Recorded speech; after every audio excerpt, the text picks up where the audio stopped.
Welcome to Beyond the Call podcast, where we tell the stories of those people behind the jobs we rely on. We go into the good, the bad and the ugly, and we shine a light in what can be a dark place. Just a warning, the content can be graphic and distressing, so please use your discretion.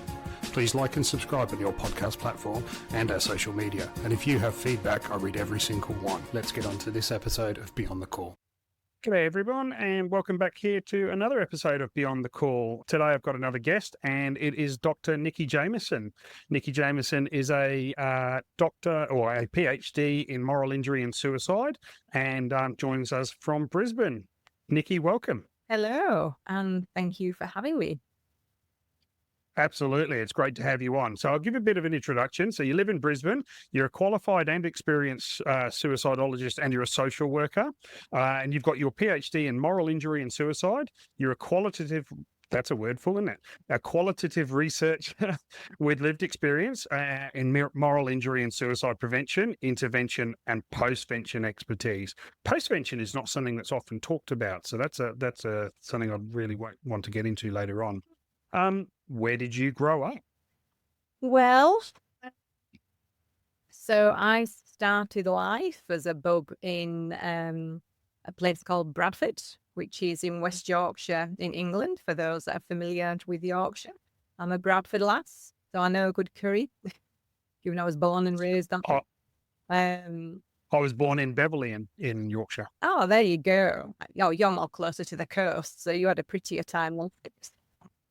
I was only there till I was about 4 years old, and then I moved to the southwest. Right, got you. Yeah, I was pretty much born and raised in Bradford for most of my life. That's where, I grew up, got married, had kids, did all the usual stuff. Before migrating out here, went on for 19 years ago now. So, yeah. And what brought you to Australia? Got to be the sunshine. Being born and raised in Yorkshire, you don't see too much sunshine, let's face it. But no, interesting story. So my family came out here as part of the £10 Poms. So back in the 70s, I always had a bit of a running joke in my family that I was the late bloomer. I kind of got left behind. So I came out in my 30s. So kind of gives you an indication of my age as well. So. It was mainly family and just the lifestyle. I was really hopeful that Australia would provide a much better upbringing for my son, and just an overall better lifestyle. Yeah, fair enough. And what when you were at school, what did you want to sort of do? What was the mission when you were at school?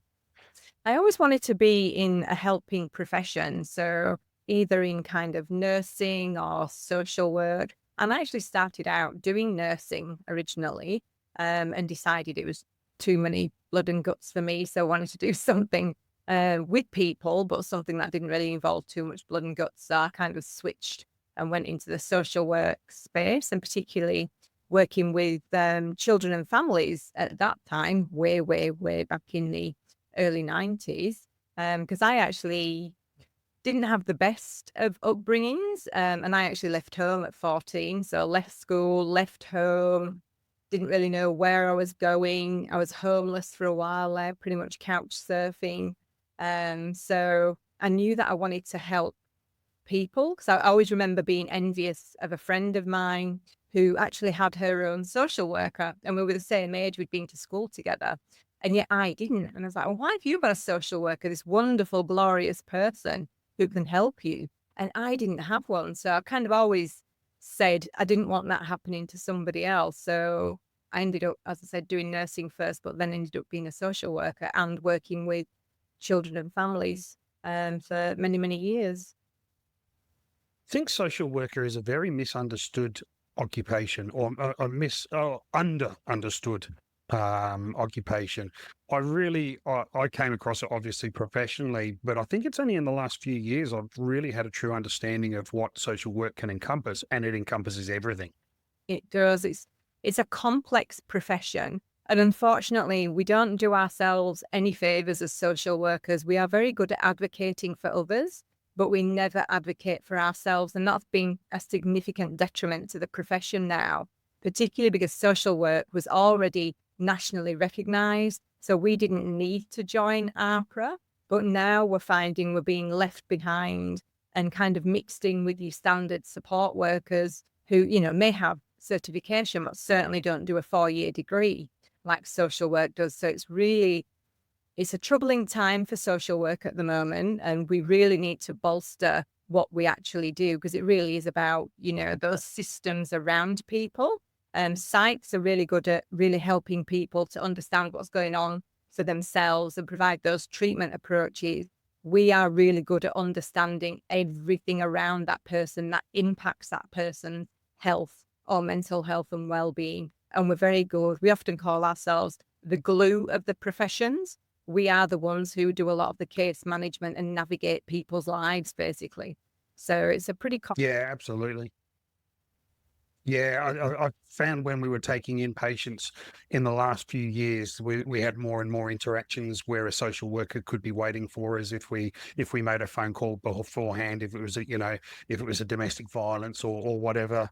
Then there was a lot more interactions with social workers, whereas we didn't really have an understanding of what the role was. Personally, I've only dealt with them in a in a personal level since I went to the psychiatric clinic, and they were part of the addictions and the recovery from PTSD and part of the clinic. And I was amazed at the knowledge and the breadth of understanding of, like you said, not just the person, the entire thing surrounding the person. So yeah, I think social work is very undervalued and understood. I agree. And as I said, we're not very good at advocating for ourselves either. So we really do need to get out there and do more work in that space, particularly now, at the moment, with all the changes that are happening in different professions and with APRA and all of that stuff. So Yeah. yeah, go social work. So how long were you practicing social worker for in the UK before you came out here?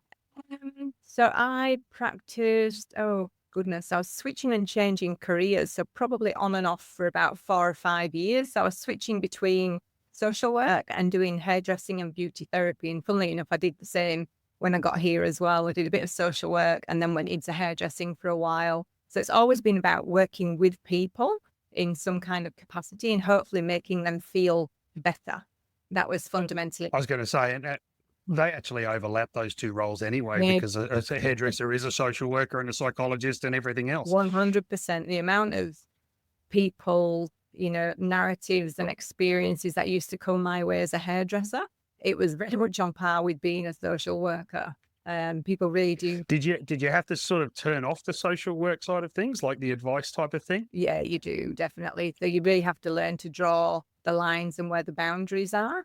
And, of course, if you know of local support from things, you can always refer them on. But, in hairdressing, it's very different because it is very social and it is about just listening to people and being like, oh, yeah, that's great. And, just having a really nice, relaxing experience. Whereas when you sat in a chair clinically with somebody, it can be a little bit, not inauthentic, but a little bit, well, clinical, where hairdressing isn't. It's easy, it's relaxed, it's fun. It's very organic. Yeah. Yeah.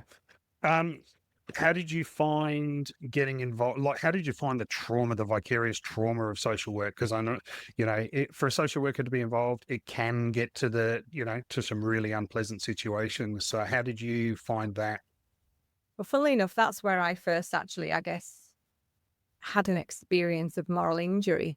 Was working with really complex, dysfunctional families and seeing children suffering in those families and not being able to do anything about it. The policies were really restrictive in what we could do and what needed to be done. And I guess that's where I first had that feeling that this just isn't right. Something's not right here. And probably, why social workers are massive advocates for things, because, they are at the front line of moral injury, as are, a lot of the other helping professions. So, yeah, it was tricky. I did move into policy for a long, long time. And that was because I was becoming quite burnt out, with the one-to-one and face-to-face work.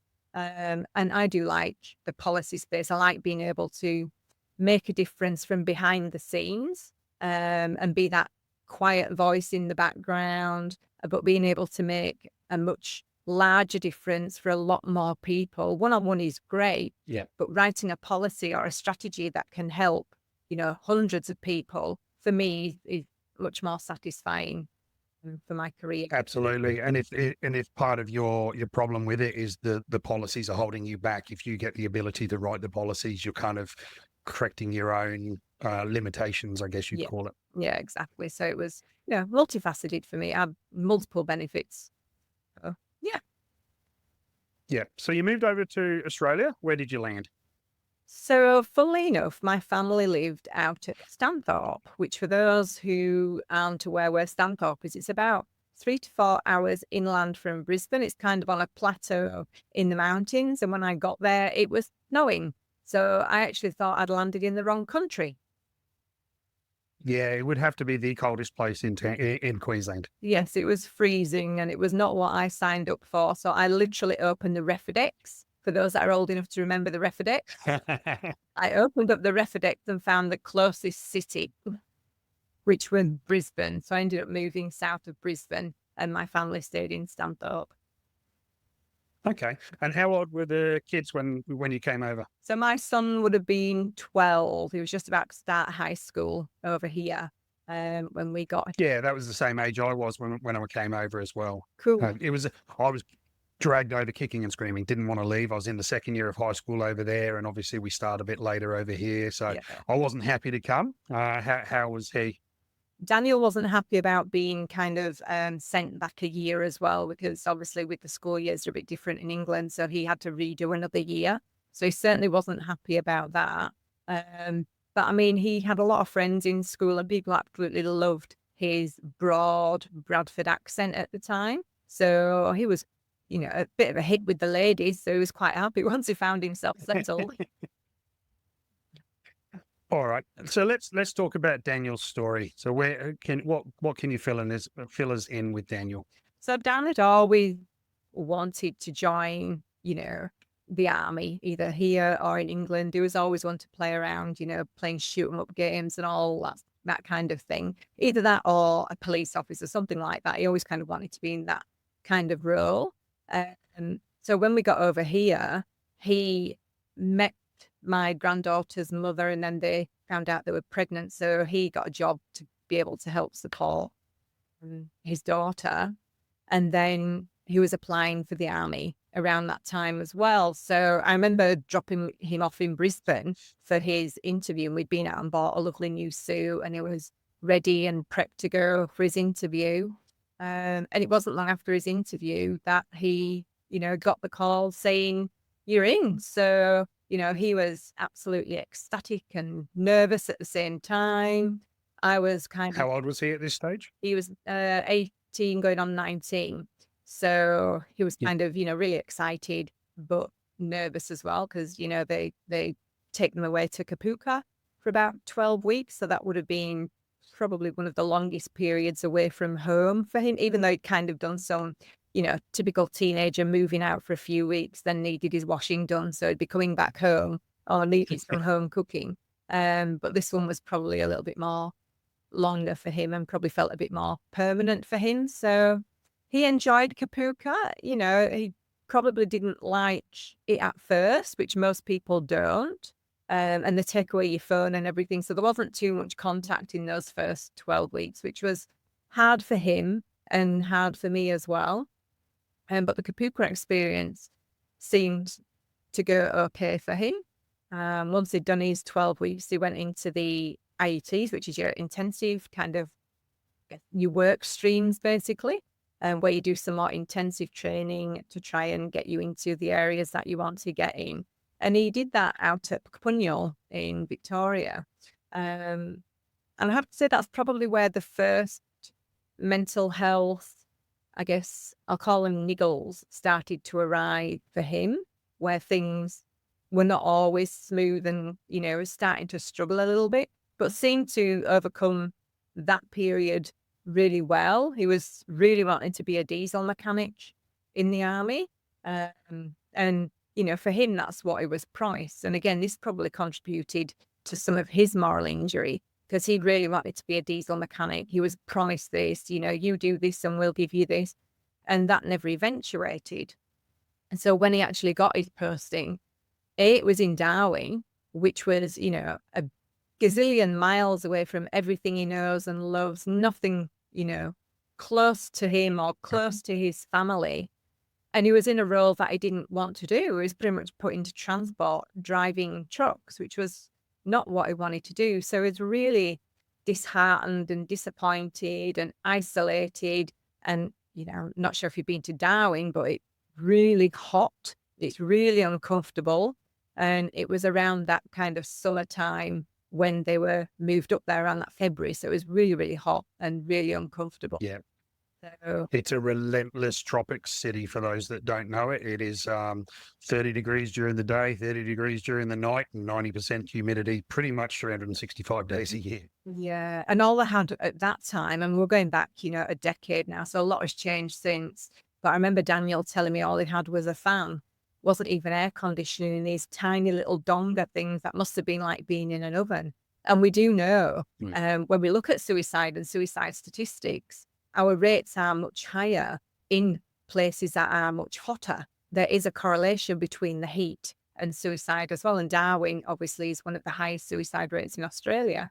So, now, as I said, things have changed. They do have aircon and fans and all that stuff, which is good.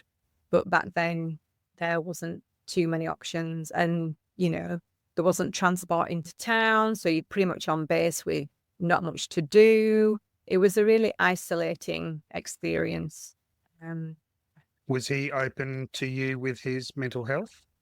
Not as much as I would have liked. Being from Yorkshire, we have a very strong stoic culture. You get on with it. You dust yourself off, pick yourself up and get on with it. And the army is exactly the same, or certainly was back then. It's much more open now, but it's, sort yourself out, get on with it. You've got a job to do. So he was very much like that, and he didn't like to put any kind of burden on anybody. He would do anything for anybody. Like, he would give you the shirt off his back and his underpants, if it meant you were, getting what you needed. But he was not very good at asking for help and support himself. Unfortunately, he probably got my traits in that role. So, okay, how long was he in Darwin for? When was it? No, it wasn't 2 years. It was about a year. So about 6 months in, that's when we started seeing some really significant mental health decline. He was trying to get out. He told me he'd submitted his forms to transfer out and leave. But again, back then, he felt like he was trapped. Whenever he would try and broach the subject of leaving, suddenly he'd be slapped with a minor charge for something like leaving cigarette ash somewhere, or his bed wasn't made properly, or his room wasn't tidy, and you wasn't allowed to leave if you had these charges. So it just felt like 2 steps forward, 10 steps back a lot of the time for him. And he was having some really significant issues with his, I guess his chain of command at the time. And some other people that were around, it was, he was saying how he felt bullied, he felt, degraded. It wasn't a good experience for him in Darwin at all. Yeah. Do you know if he ever reached out for any sort of external or psychological help? Yeah. Professional help? Yeah. So he did actually see the on-base psychologist, and he did actually call Open Arms at the time, who did try to call him back, but he didn't return the call for a variety of different reasons. So he did try, but again, back then, and things have changed now, people can say what they want to say to psychologists, and particularly if there's a fear that it might impact your career. So often people will say, no, it's all good, I'm just having a moment. And then they'll be, categorized as being low risk, when we know that low risk is risk. So, people kind of sign them off as low risk and nothing particularly, comprehensive happens. And unfortunately, that was the case with Daniel. So it was probably a mix of, he was low risk, nothing really further to follow up on, but also he may have not been too open in coming forward as well. Suicide is incredibly complex, and is never just one thing.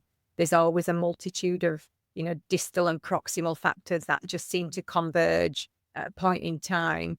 And that's the bit we need to look at understanding more in the suicide research. Rory O'Connor, one of the leading global suicidologists, calls that the tipping point.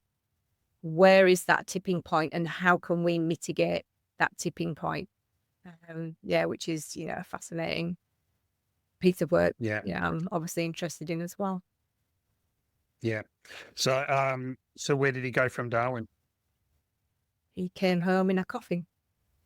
So he died. So he had, He died. yeah. So he suicided in Darwin, did he? Took his own life on Bay in Darwin. And then they sent him home, and, we had all the funeral and all of that stuff. And then, so yeah, that was his last post, quite literally. Yeah. Did you? My brother passed away, and we suspected it was suicide for quite a while.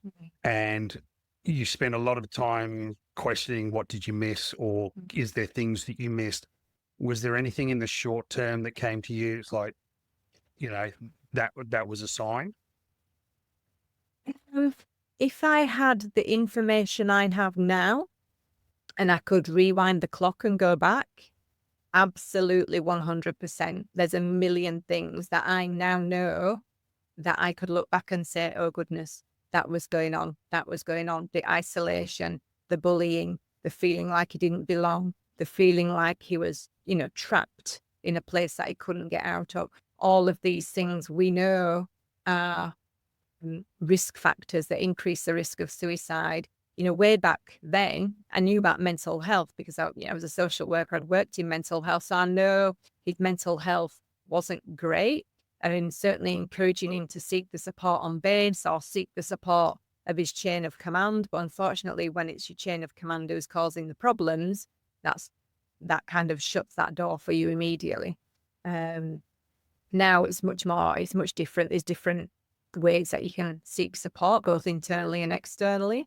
And back then, that wasn't the case. So there's a lot of factors when I look back, coulda, woulda, shoulda. It's the process of grief is, it's an absolute bleep of a thing because, it makes you think about things in ways that can be quite destructive to yourself and your own mental health.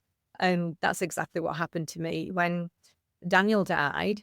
My world, as anybody who has kids, it's the worst nightmare.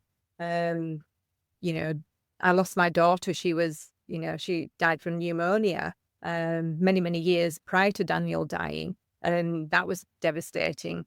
To lose somebody to suicide, and particularly lose a child to suicide, it's a whole different type of grief. It's a whole different response and a whole different trauma. And I'm certainly, very familiar with grief. My whole family have died, including parents, siblings, children, grandparents. So I'm not a stranger to grief. I understand the process and have pretty much been married to it since I was a child. But Daniel's death was very, very different. And I found myself in the place where he was and desperately wanting to join him for a long time there. And that was kind of what led me into the work that I do now. It was after my second suicide attempt. I kind of came around from that episode and thought, life cannot continue to look like this for me. I really do have a choice, and it really was about living and dying. It was as black and white as that. And my choice was, if I was to live, my life had to look different. I could not keep going into this spiral. It just life could not look that way for me anymore. And I literally just made that decision that no, life is not going to look like this, and I'm going to try and make change wherever I can. I don't want anybody living in this world that I have now found myself in and I have to live with for the rest of my life. I want to do everything I possibly can to stop this happening to somebody else. But one of the things, I guess, that was different, and as I said, I'm not unfamiliar with grief, is there was just something there that was different and I couldn't put my finger on it. I knew about grief. I knew how I responded to grief, but Daniel's loss was different. There was a lot of questions that, we all have questions that we can't answer when we're grieving, but these were much deeper than that. There was something missing. And it wasn't until 2017 that I went into a Senate inquiry into ADS suicide that psychiatrist Andrew Koo, nearly forgot his name then, how dare I, Andrew Koo, who's an amazing veteran psychiatrist, just happened to mention in one of his submissions the term moral injury. And I thought, is this moral injury? My ears pricked up and I thought, I'm going to have to look at this. When I started looking at it, it literally was the sky had opened and all these, the shower of aha moments just came flooding. That was it for me. It was the moral elements that my son had left me and we had a pact. It was always me and my son. We were close. We had a pact that it was me and him together against the world, and that was it. He had betrayed me and betrayed my pact or our pact. But also, I felt like defense had betrayed him. So I felt betrayed that he'd left me. I also felt that I'd let him down because I should have been the one to be able to spot those symptoms. I should have been the one to be able to support him. I should have been there. I'm his mother. I'm supposed to be the one protecting him, and I wasn't there. So I was grappling with all of this moral, stuff going on. And that's when the moral injury stuff really, shone a light on what was happening for me. And I thought, is this just a me thing? Is this something that is just, I'm the only one who's struggling with this or, can't understand what's going on? And that's how I got into the research. So my primary aim was to understand every single facet and element and every corner and every nook and cranny of suicide that I possibly could. So I did a master's in suicidology, but that wasn't enough then. So I decided to do a PhD and a master's at the same time. I do not recommend anybody does that by any breadth of the imagination. But I needed to understand, I needed to know what this thing called suicide was. And it was through that process of learning about moral injury myself and learning about suicide that I started to speak to a lot more families and veterans and defense members. And they were all telling me the same. It was the same situation for them that it had been for me, both in, in some of the life factors since Daniel's death, but also during, the processing of his death and my grief process as well. So I thought there's got to be something in this. And research at the time was incredibly limited in Australia. Tom Frame had written a book on moral injury. Lindsay Carey was doing some work with Tim Hodgson on moral injury from that spiritual and chaplaincy perspective. But other than that, a lot of the research was in the US and Canada. So I thought, right, okay, here we go. I'm going to have a look at this.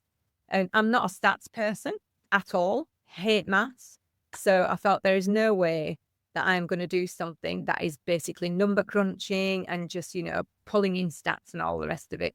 I needed to know people's experiences. I wanted to get deep in the weeds with them and hold the hand through these experiences.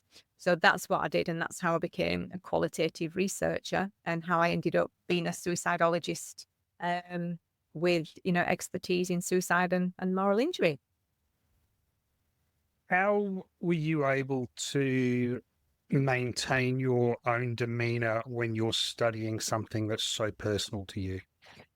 I think the grief became my superpower. And I talk a lot about my superpower when I do presentations. My grief, the superpower it brings is pretty remarkable. It's a superpower that can pretty much repel people in the supermarket, or it can bring people closer to you. It can get rid of all the old in your life, including family, but it can also bring in some lovely, new, amazing opportunities and people and adventures in your life as well. So I made my grief my superpower, and I poured all of that power and superpower into the work that I do now. So literally, I'm a walking, talking example of a post-traumatic growth process. And I talk a lot about that in my work with moral injury. It's about, to help people to continue to walk forwards with their moral injury. And I've published an article on it. It really is about helping them to reclaim that experience. Yes, this has happened. And yes, this may be really bad. And yes, you may have contributed to that, regardless of, whether you wanted to or you didn't. These are the facts. This is what happened. What can we do with that? We can reclaim that process. We can reframe it into something much more meaningful for that person. And then we can repurpose it. I did that repurposing through the master's and through the PhD and through all of the work that I do in suicide now. When you were talking before about the clouds clearing and that aha moment, I experienced exactly that when I looked at moral injury for the first time. PTSD is a diagnosis that I have, but it just never described me, how I felt. I just didn't feel like I sat in that particular silo of diagnosis. And so I'm not even sure how I came across the term moral injury. I think it may have just been a random Facebook post. And then I looked at something called the Moral Injury Project website. And it was that moment for me. It was, holy shit, that is me. How would you, if you had to put a definition, and I know this is obviously 6 years and down into 2 sentences, but how would you describe moral injury? What's your definition of moral injury? Well, even that language that you just talk about there, that's exactly the same sort of comments and feedback that I get all the time. Thank you. You have now given me a language. I knew it was something. You have now given me the word. So moral injury, in a nutshell, really is that betrayal or violation of our core moral beliefs. Those beliefs that make us think we are doing the right thing or the wrong thing, or doing good or bad. When that's violated, that's the moral injury. That's where moral injury lives. Where PTSD is much more of a fear-based response. It's more about that life and death situation. Moral injury is that internal, that existential threat, that threat to relationship with others and relationship with ourselves. And that's why we see there's an increased risk of suicidality with moral injury, because the ultimate disconnection is that disconnect with ourselves. And that's what we see with moral injury, that real isolation and disconnection. Yeah, absolutely. How were the Defence Force with you post Daniel committing suicide?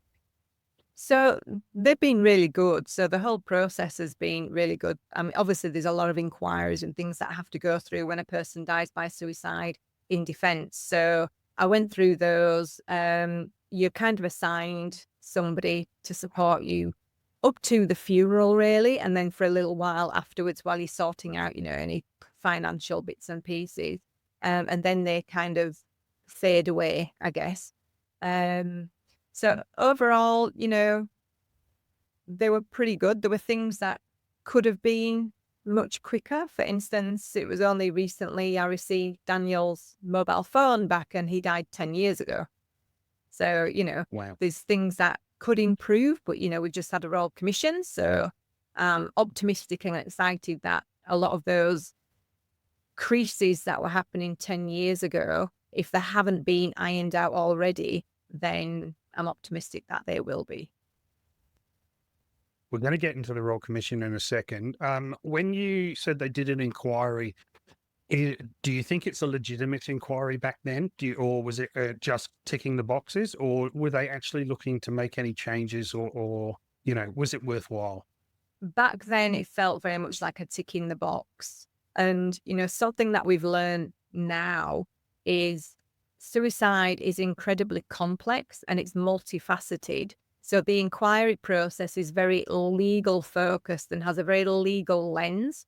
Suicide isn't a legal focus with a legal lens. It's bio, it's psycho, it's social, it's spiritual, it's environmental, but yet they don't have those people in positions to be able to input into that inquiry. I think things would be very different if it was not just a legal lens, but now we know much more about those social determinants and those complex factors, that public health model around suicide. Certainly get the sense that things are very much changing and we are looking at things much more socio-ecologically, which is brilliant. Yeah. So you did your PhD. What was your actual thesis for your PhD? So it was on the veterans' narratives of moral injury and suicide. So all veterans that I interviewed and have spoken to thereafter all had to have a lived experience of their own suicidal behaviours and moral injury, which, there's a big long definition at the time. So they knew kind of what it was at the time. So, yeah. And then we went through their narratives and I ended up turning the thing with PhD, and PhDs are fantastic, and I encourage anybody to do one, particularly on moral injury, just saying. But it doesn't give you an opportunity to really honour a person's story, to really honour the narratives. I spent 4+ hours going through people's stories and listening and crying with them and doing all of that, interaction with them, to then only pull out a few little comments and themes. To me, that was morally injurious. So when I did my PhD, I advised the participants that it would be more than this for me and I would be turning it into a book. And that's what I did. I turned their narratives into a book. Still not fully all of their stories, because you don't want to risk, identification or traumatizing people who read the book. But I just wanted to honor their time, their dedication, and their commitment to me. And it was a big thank you to them. Yeah. So when you're going through your PhD, how did you envision that this would be put into practice, or how what did you envision your career, your income to be from there? So back then, I'm very pragmatic, and I actually took a pragmatic approach to my PhD. So what I wanted to happen is for a whole framework around moral injury to be developed. And that framework would be looking at, screening assessment tools. It would be looking at resources and guidelines for people. And then it would be looking at training programs. So a lot of the, I guess, initial work was getting the word out there, helping people to understand what moral injury is, because there's still so many, particularly clinicians, who have no idea what moral injury is. And, the go-to, as we know, is PTSD. So everything in the DSM, the Diagnostic Statistical Manual, which is what the psychologist or psychiatrist will kind of use to diagnose you, it's all PTSD. Whereas we are working very hard to have moral injury embedded in the DSM and the International Classification of Disease, which is another kind of Bible for clinicians, if you like. But part of that involves that educating people what it is. So a lot of the work I've done since my PhD is doing presentations, nationally and internationally, and doing things like podcasts to basically help people understand what moral injury is, and particularly those who, for whatever reason, their PTSD treatment may not be that effective or not working. It gives them that language again to go back to their treating professional and say, look, can you just, screen me for moral injury, because I'm thinking it might actually be that. So it helps the client and it also helps the clinician as well. Yeah, when I discovered moral injury, I went to both my psychiatrist and my psychologist and brought it up with them. And my psychiatrist had heard of it, and my injury was around 2 years ago, and in probably the last 4 to 5 months, they've actually started to put a moral injury masterclass on for veterans and first responders within the private clinic. So the word is getting out there, and we're obviously a garrison town up here. Yeah. So the fact that is out there and it's being acknowledged is great. So far, they haven't had the numbers to put one in, but I'm top of the list, to go to that class.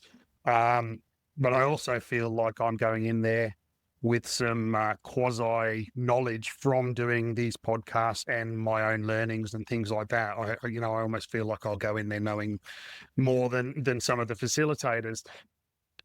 What I also found with my research, or my not even research, my reading, because it's not research, it's just reading on what you guys have published, is that one of the common themes of afterwards, if you survive your moral injury and you become productive, advocacy becomes huge. It seems really common, and that blew me away, because it has become a massive part of my life, and it's become a large part of the people I talk to's life. And it's something that we thought was organic, but it's also symptomatic. Yeah, exactly. And that's part of that model of transformation that I developed. When I was talking earlier about helping people to continue to walk forwards with their moral injury, and that repurposing is exactly that, repurposing that experience. And the number one most helpful element, even in my research, was being able to repurpose to help somebody else. So you find a lot of people, they may do the speaking circuit, or they may write a book, or whatever it means for them. They may volunteer with veterans or whatever, but it really is about that repurposing into something that gives them meaning and value, and just cements that they are actually a good person. Moral injury is not something we heal from. Moral injury is something that we learn to adapt to and live with. It doesn't make us any less than. It just makes our new normal something different than what it was before the moral injury. So it's about learning to negotiate and navigate and live with and in your new normal, whatever that looks like. Yeah. And that can become beautiful as well. I mean, think of that Japanese vase where, your vase is broken all over the floor, but it was put back together with the gold leaf glue through it. The vase is now beautiful. Yeah, absolutely. And PTSD and moral injury can accompany each other, Yeah. and they can be exclusive from each other. Absolutely. Yeah. Often what happens is if a person has moral injury and PTSD together, the symptoms of PTSD will actually be higher with a person with moral injury. So the moral injury seems to, put PTSD symptoms on steroids. So yeah, it's always good for me, and hopefully one day if I can continue to, do some training and education around this, is that whenever a psychologist or psychiatrist or treating mental health profession has somebody present, then automatically they just do a moral injury screen, as well as all of the PTSD screens and tools that they use. It just becomes commonplace and automatic. They just do a moral injury screen. So at least you know what you're starting with, and can help people to, bring some of that up to the surface and out. Absolutely. I've done a couple of group presentations for, like, Are You OK Day, for example, where I was asked to go and speak to some SES people, and hardly a keynote speaker, but that was my first sort of time standing in front of people. And I brought up moral injury, and I had a number of people come up to me after the event, and I had one guy in tears, and he was like, "You've just described me. I've never felt that." And I'm like, "Mate, been there, done that. I totally get how you're feeling right now." And it's important people realize that this is not exclusive to traumatic occupations. This is, any organization can cause traumatic injury. Moral injury. So it's please don't discount the fact that you're in the corporate world, that you can't get moral injury. Absolutely. We see it now in teachers, in lawyers, in, even funeral directors. We see it across, obviously in the first responder space and the defense and military space, but now it is so widespread. Any organization or profession that means that for whatever reason, your moral framework is betrayed or transgressed, that will potentially lead to a moral injury. We all experience moral, I guess, events, often daily or at least weekly. We might face something and we think, oh, yeah, don't feel too good about that. You may have said something or snapped somebody's head off and not meant it or whatever, and you may not feel particularly good about yourself. I generally call those moral bruises. You can just flick them off after a while. They don't tend to stick. It's like, hey, you know what? I was just being an idiot there. I shouldn't have done that. I'll apologize and everything's good. When things get a little bit, stronger and start to attach a bit more, that's when we start seeing that moral distress.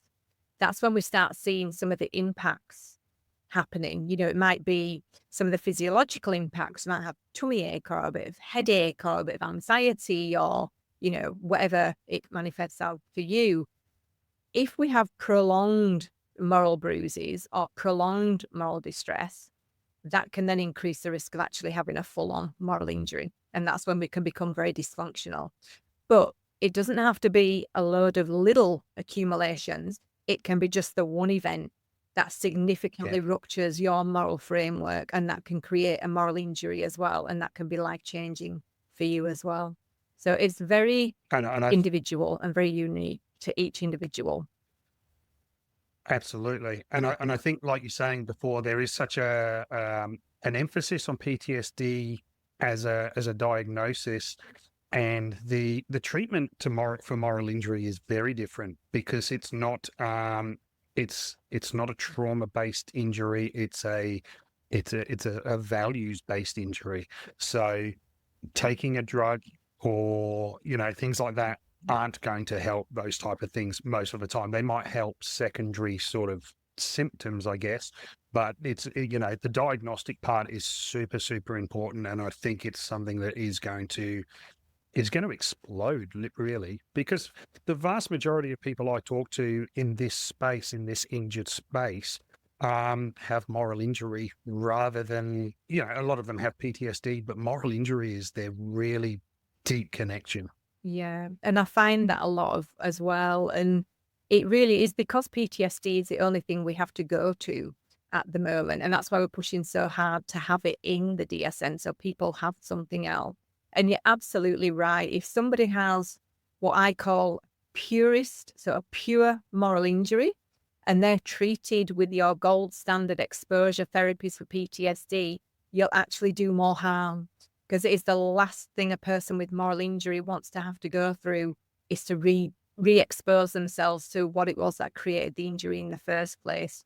The best treatments are around those more forgiveness and acceptance-based treatments. So that acceptance, forgiveness, acceptance, commitment therapies, adaptive disclosure, narrative therapies are proving really beneficial. So being able to express non-verbally is really, really beneficial, particularly for people like our defense members and veterans and males who are not used to, literally spilling the guts everywhere, but being able to do it in a way that still captures what's going on for them inside is really, really helpful for them to be able to process it.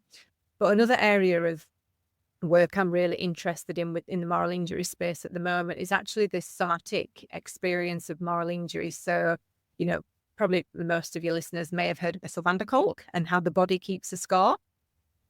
Well, moral injury is the same. Trauma is not what happens to us, it's what happens within us.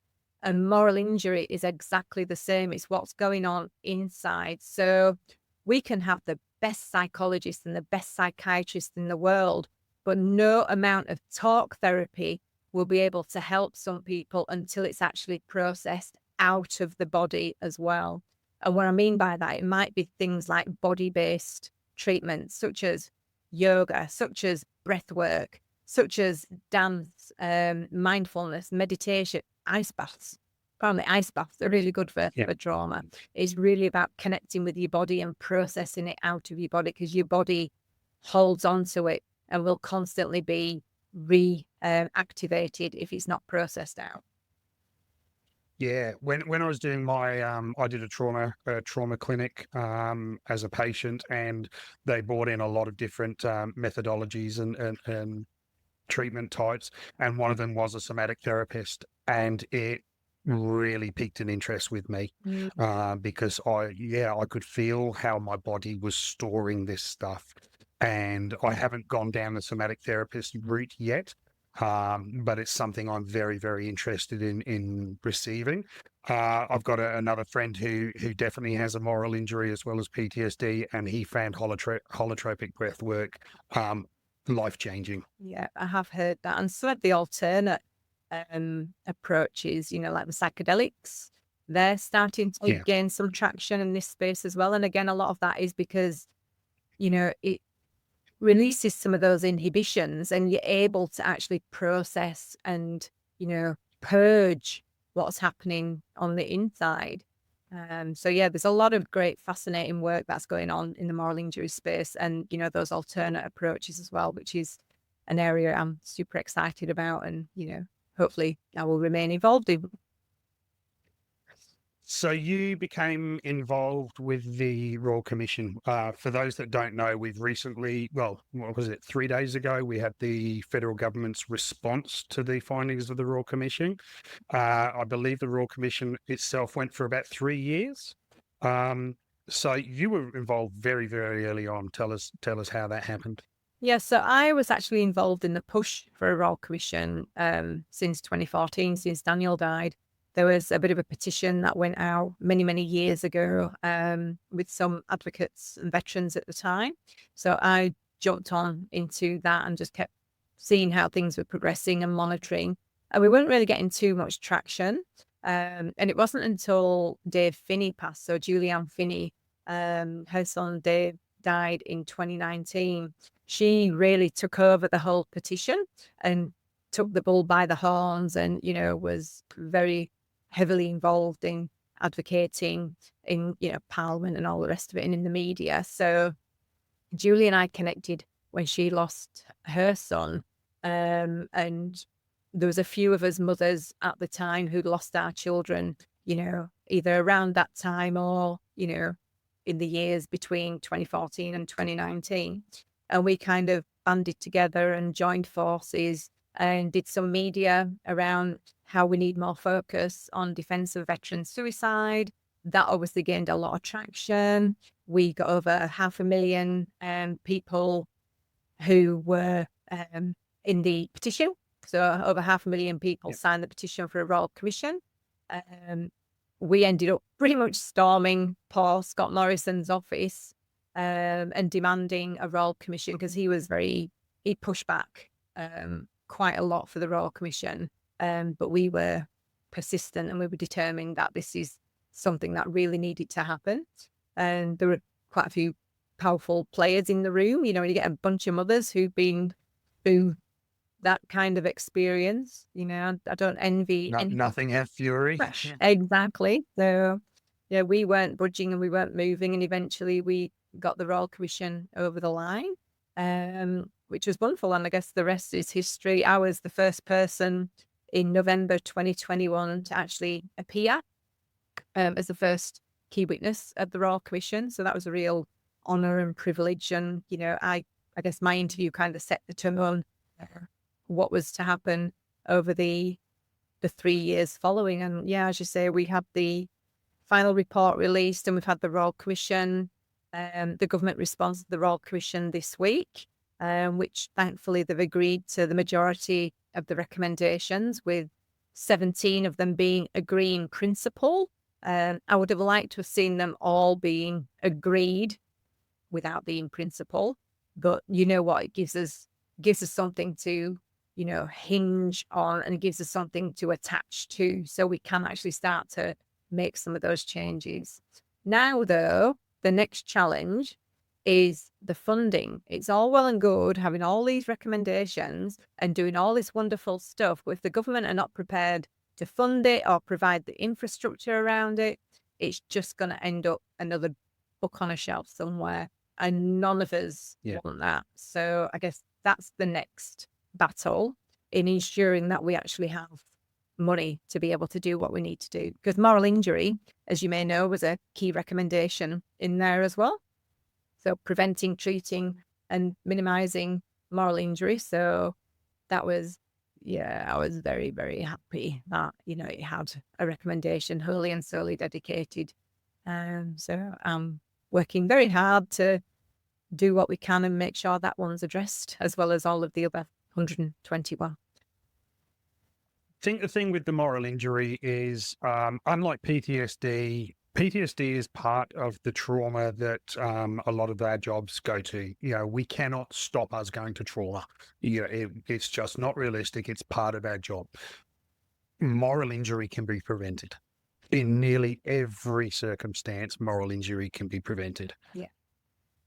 So there's a lot of ways.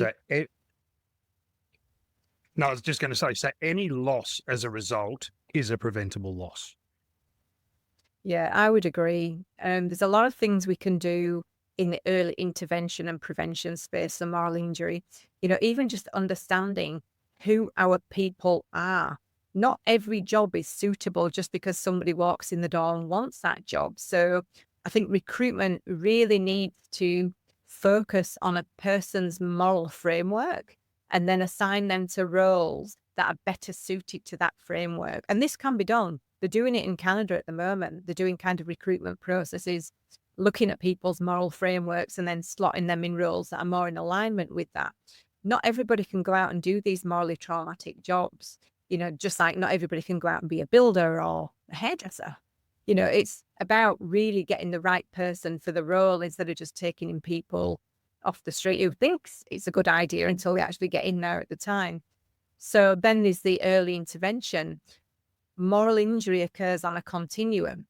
So we can start to see some of those changes quite early on. A lot of that is around that, it might be some of that negative self-talk or negative talk to others. It might be some of that withdrawing, that isolation, might be increasing alcohol or increasing behaviors that are not usually something that you would see in that person. It's these little things that, we can keep an eye on that may be indicative that something's going on for them morally. And that's where we can intervene. That's where we need more, programs and approaches to be able to support people who might be in that and reacting on the moral injury continuum, which is, drawn from the mental health continuum, where you're well, you're injured, you're reacting, and then you're really ill. So we don't want people to get really ill. To have a moral reaction actually means that you're human. And that's a good thing. It means that you have morals and they have been impacted. It means you have a stance on something and it's been impacted. What isn't okay is us not being able to support that. And when things go wrong, not being able to provide those treatments and supports to people, and then going on and becoming really not good and going on and increasing the risk of suicide. So, if we can get people early in that early intervention and prevention space, we can prevent these things from happening. Absolutely.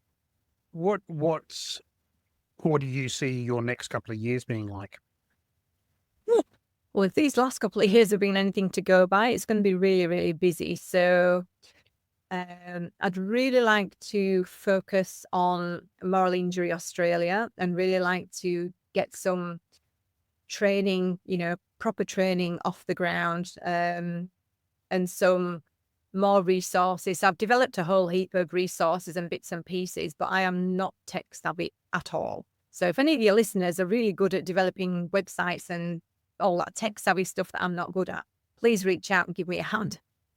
But yeah, and doing all of that stuff. And, similarly, I'd like to keep talking to people, maybe even doing podcasts. I'll have to have you on my podcast, and understanding people's lived experience.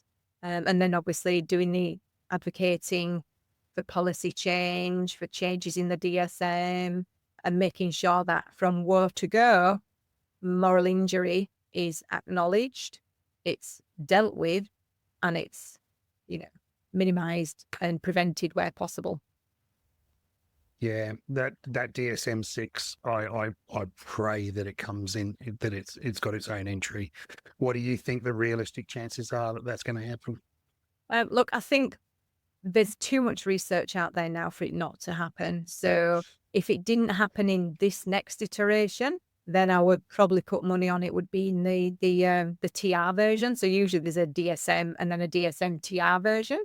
I'll probably put money on it with the TR. But also ICD are very across moral injury and very, very interested. So it wouldn't surprise me, if I had a crystal ball, if ICD actually jump on it first and put it in Sorry, what's ICD? the International Classification of Disease. So that's the Oh, yeah. international Bible, for want of a better term, when it Yeah. comes to diagnoses.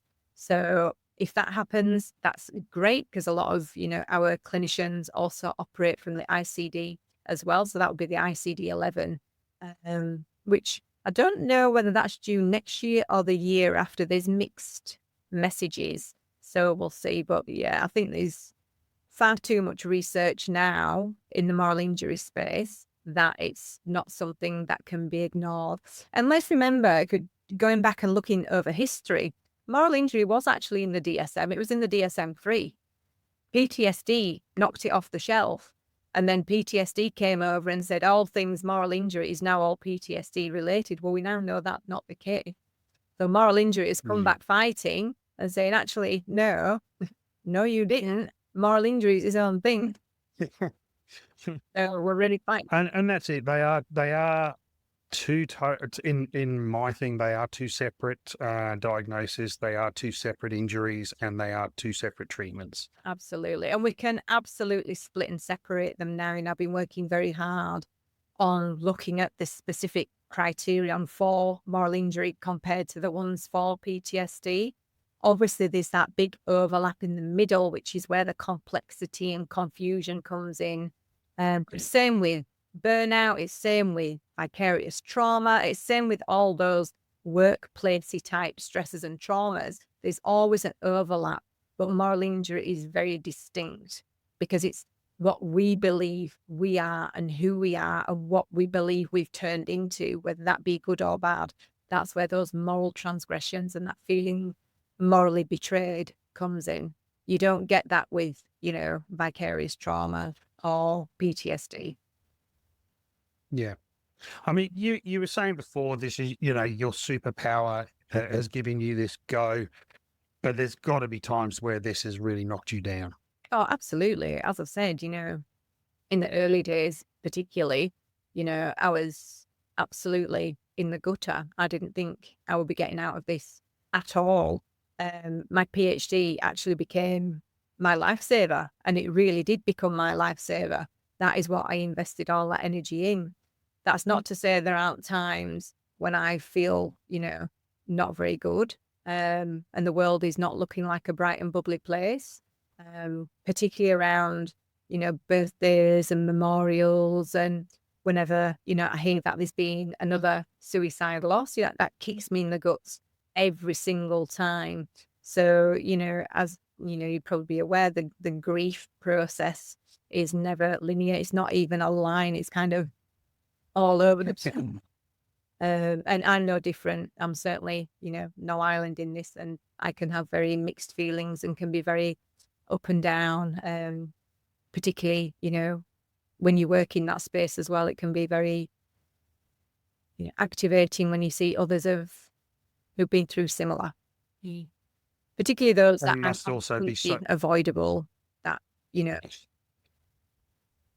Yeah, that's what I was literally about to ask. Is it must be even harder knowing that they are so avoidable or preventable, or it just shouldn't be happening. No, those ones are definitely the hardest. Suicide is one of those things. I don't ever think we're ever going to be able to achieve zero suicide. The human condition is far too complex. I wish we could, but I just don't think it's possible. But there are certainly people out there who should still be here, and because their deaths were completely, avoidable, had the right supports and mechanisms and everything been around them. But, as I said, suicide is incredibly, incredibly complex. takes a lot of distal and proximal risk factors to come together and converge at a specific point in time. And, unless we wrap everybody around for 24 hours a day, 365 days a year, there are going to be people who leave us, sadly. Yeah. And I said before, when I asked you the question was, when you look back, is there any red flags? I think there's nobody that doesn't have any red flags when you look back in, in retrospect. But they're so common, but we're still not learning. There are some people who there are absolutely no outwardly symptoms at all. And, some of those outwardly symptoms that we think about, things like depression, relationship breakdown, that person, some of the little things, it's usually the little things that are going on that are normal everyday behaviors, but for that person might be just slightly different. Sometimes people want to get all their life and things in order, for instance. So, there might be sorting out the finances or rehoming their pets or sorting out a will or whatever. There may be points that you think about after, but you wouldn't normally think, because you just think, oh yeah, they're just being really organized. They're doing, we're also, get your will sorted. That's a normal thing to do. So for some people, there really are no outwardly symptoms. And for some people, they've been thinking about it for a long, long time.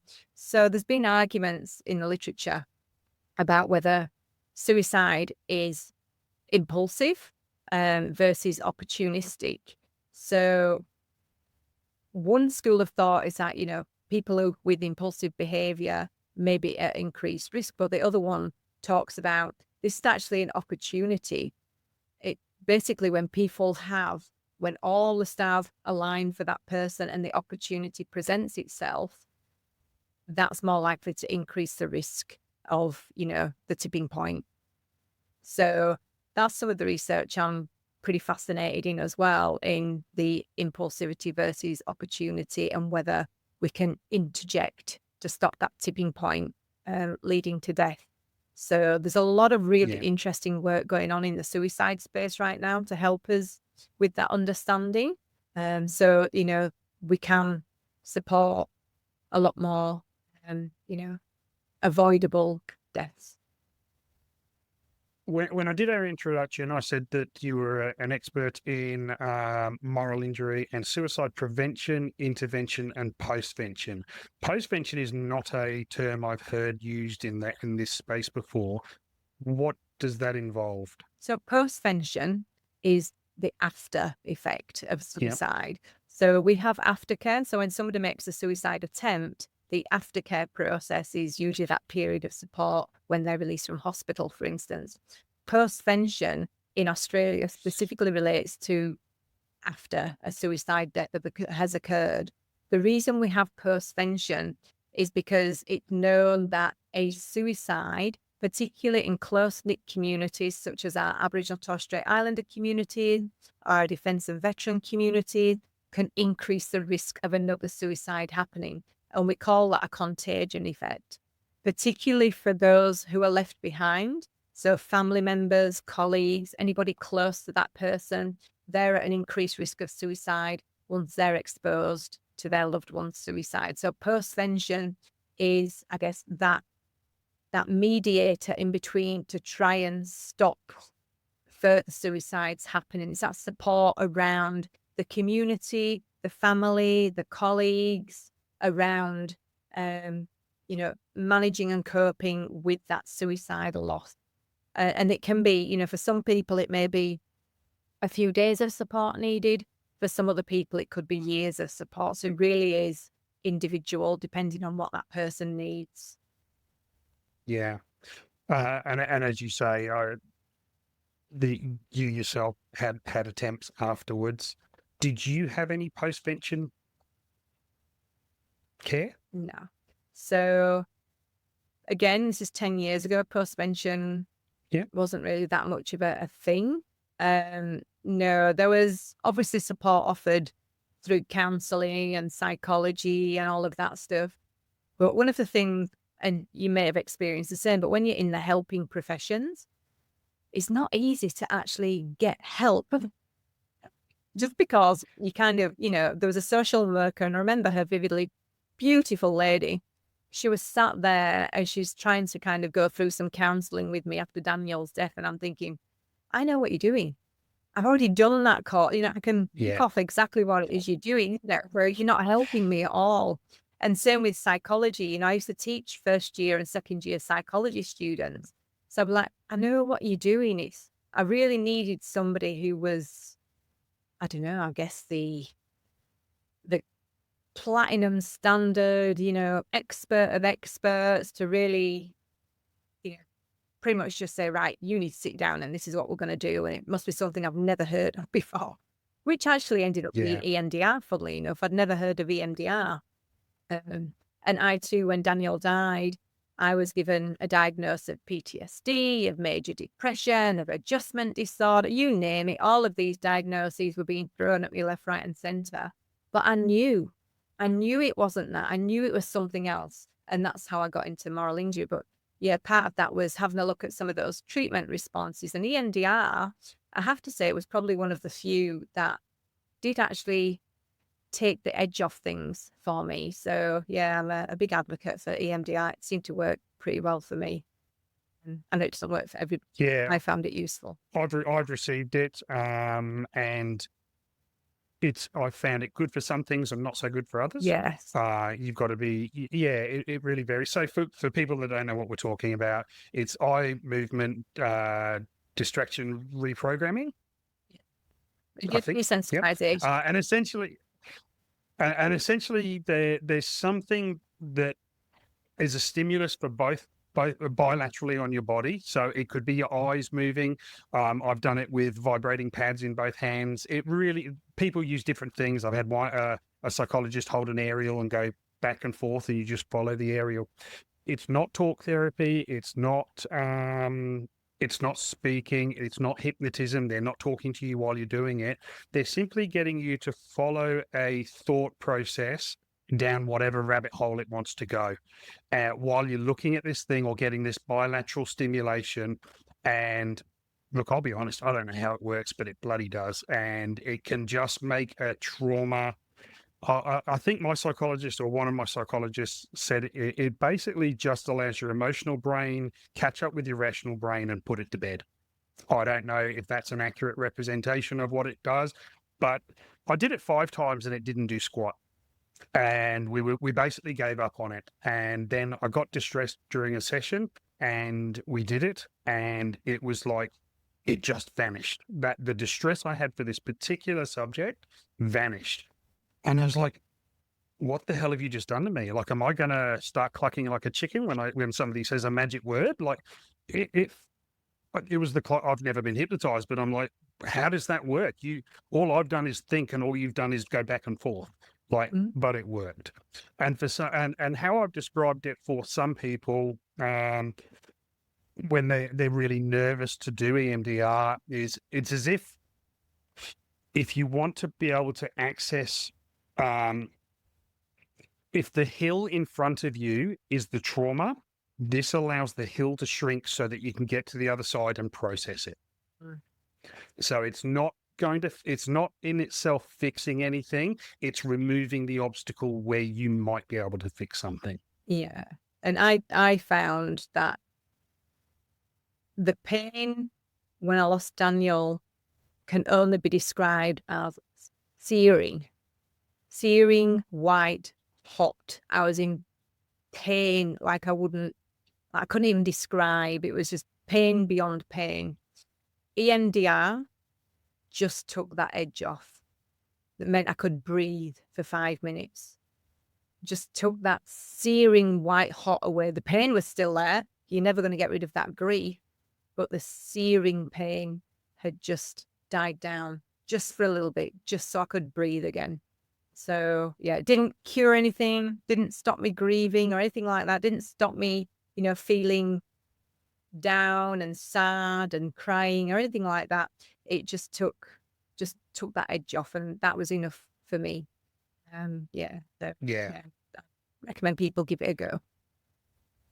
Yeah, absolutely. Yeah, talk to your psychologist. And the other thing that I go on and on and on about is have a psychologist when you are well. Yes, definitely. Mm. Yes, build that Yeah, relationship with the last oh thing, well. absolutely. The last thing you need to do is create a relationship while you're in crisis. So have somebody in your back pocket that you already know, you have a relationship, and go to different ones. If you are not comfortable with that particular psychologist, I know they're harder and harder to find because they're busy, but um, go through four. It's no different to get to a GP. If you haven't got the right GP, they're not the one for you. Go to another one. We call it the Tinder process. I usually have this conversation with my veterans. So when, when you're looking for a psychologist, you got to think a bit like Tinder. Just keep swiping until you find that one and you can like it or whatever. And I'm really fortunate because my husband's a psychologist, and he, just qualified and is obviously very heavily across the moral injury space, and we'll be looking to work with defence members, veterans and first responders. So I'm really fortunate that I do have a psychologist in my back pocket. Not that he does any kind of psychological treatments with me, as his wife. That'd be completely unprofessional. But it's nice just to have somebody in your back pocket, you know, even a friend, somebody you can just have that conversation with when you're not feeling so good, or even not have a conversation. You don't even have to talk. And this is a bit of a misperception, Yeah. misunderstanding with suicide. When somebody is in that place, it's not always about talking. Sometimes it's just about sitting. That's it. Just having a person next to you is all that you need. You don't need people running around like headless chucks or force feeding you antidepressants or, carting you off to the nearest psych ward. Sometimes you just want somebody to sit with you. So yeah, Yeah. again, highlighting the unique nature and complexity around suicide. Yeah. And if you do have a breakdown, you don't have to be the person that fixes that breakdown. Sometimes all that person needs is either sitting next to them or give them a hug and shut up. Correct. Yeah. Yeah. And of course, if anybody is in distress, please do call 000 or speak to your treating physician or psychologist or whoever. But yeah, for those who Absolutely. may be having, a bit of a rough time, and yeah, reach out or, Yeah. this is when you're well, express what works for you. So your people know Yep. what to do when you're not feeling too well. That's right. That's right. And the trouble is when you are well, you often feel that you'll never be unwell. Yep. But in these sort of occupations, it's more a matter of time of when, not if. Sometimes putting a little note on the fridge can be helpful. When I'm not well, do this, do this, do this, do this. If anybody's calling in with a cup of tea or a coffee, they can just see on the fridge, oh, yeah, that's what you like to happen, and they can make it happen. People often get a little bit fearful when they see people not doing so well, and that's usually because they just don't know what to do. So a lot of, I guess, the education I do is that sometimes you don't have to do anything. You're not there to fix. You're just there to be. It might be you support them in getting the resources and support that they need. Might be you're just there just to sit with them in that space. And try and, be comfortable in that space, which is really difficult. Yeah, it's a hard space to be comfortable in. The Moral Injury Project Australia. So describe what that is. So Moral Injury Australia, that's my baby. So that's where everything is going to be held. Eventually, if I can suddenly do a degree in IT and all of that stuff, we develop websites and online training and all of that stuff. That will be the home for everything. That will be where, my books and resources and podcasts and things like that will eventually be. In the meantime, people will just have to Google me or jump on Amazon. There's a couple of books I've released now. One of them is the Veterans Narratives, and the other one is on helping people to cope with moral injury. And you don't have to be a professional. You can be somebody who knows somebody with moral injury. It's very easy to read, easy to digest book for anybody who's wanting to know a bit more about moral injury, either for themselves or knowing somebody who had moral injury. So Yeah. Essentially, if you're listening to this, you either have an interest in it, or you know someone in these sort of high trauma occupations, or you do it yourself. So if you haven't heard of moral injury, it is something you should know about. And the more we recognize these symptoms and these patterns of behavior or patterns of injury, the better we're all going to be for it. agree. Okay, so if people want to get hold of you, they can. Are you on LinkedIn? Yep, I'm on LinkedIn. I'm on all the socials. So if you even just Googling me, you'll probably find me. But yeah, you can get hold of me on all major platforms. No worries, and I'll put links to your website on my on the spiel for this episode. Nikki, it has been such an honor to talk to you. Thank you for the work you do. I am sorry for the loss that you've had, but you are making the best of a bloody awful situation, and you are saving lives moving forward and changing lives. And don't ever stop what you're doing, because we need people to be noisy. The more we're noisy, the more things might change. Thank you. And same to you. Keep up this great work as well, and getting the message out there and helping people as well. The ripple effect in this space, as you know, is magnanimous. You never really know how many people you help, but you know you are. And that for me is what helps me sleep at night. Yeah. Yeah. Talking to your friend Mark McConville the other day, and he was telling me, that just that effect of one person going up and telling him has changed his life. Yeah. So, and how many lives has he saved as a result of that? So the more conversations we have with each other, the more we pick up on things with each other, the better we're all going to be for it. Absolutely. 100%. Thank you. Thanks, Nikki. Much appreciated. If you have any questions, let me know and I can forward them on. Otherwise, contact Nikki through her socials. So, all right, until the next time. Bye, everybody. Thanks for listening to this episode of Beyond the Call. If you like what we're about, please make sure you subscribe, and if you can leave a review, that would be appreciated. If you have feedback or suggestions for future guests, please contact me via my socials. Please share with your networks and help me expand my reach. It's a great privilege for people to share their stories and allow us to go beyond the call.